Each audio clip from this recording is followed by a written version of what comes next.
रांगोळी आणि चित्रकलेच्या माध्यमातून मतदानाची जनजागृती. ठाणे महापालिका सार्वत्रिक निवडणुका पार्श्वभूमीवर स्वीप मतदान जनजागृती कार्यक्रमाअंतर्गत शहरभर विविध शाळांमध्ये रांगोळी, चित्रकला, निबंध व घोषवाक्य स्पर्धांचे आयोजन करण्यात आले. या उपक्रमातून विद्यार्थ्यांनी लोकशाहीतील मतदानाचे महत्त्व प्रभावीपणे मांडले.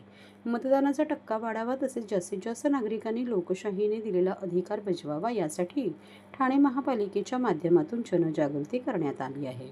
आयुक्त तथा निवडणूक अधिकारी सौरभ राव यांच्या मार्गदर्शनाखाली स्वीपच्या नोडल अधिकारी डॉक्टर मिताली संचेती यांच्या सहकार्याने शहरातील विविध भागात दररोज जनजागृती सुरू आहे.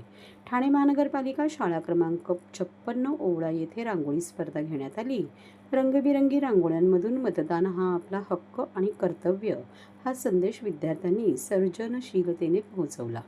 दिवा प्रभाग क्रमांक समिती अंतर्गत प्रभाग क्रमांक 27 व 28 मध्ये SMG विद्यालय दिवा स्टेशन पूर्व येथे मतदान जनजागृतीसाठी निबंध स्पर्धा, चित्रकला स्पर्धा तसेच घोषवाक्य स्पर्धांचे आयोजन करण्यात आले आहे. या कार्यक्रमास शाळेचे मुख्याध्यापक श्री अनंत धादवे, सर्व शिक्षक वृंद व विद्यार्थी मोठ्या संख्येने उपस्थित होते.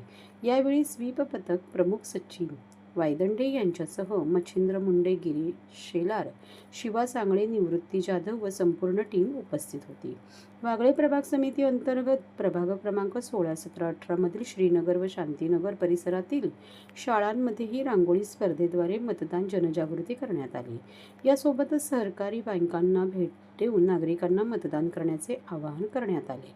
तसेच लोकमान्य प्रभाग समिती अंतर्गत ठाणे मनपाट शाळा क्रमांक 120 सावरकर नगर येथे चित्रकला स्पर्धा तर ज्ञानोदय विद्यालया स्वीप अंतर्गत मतदार जनजागृतीसाठी चित्रकला स्पर्धा यशस्वीपणे पार पडली. या सर्व उपक्रमांमुळे शालेय जीवनातच विद्यार्थ्यांमध्ये मतदानाविषयी सकारात्मक जाणीव निर्माण होऊन लोकशाही सशक्त करण्यास मोठे योगदान मिळत आहे.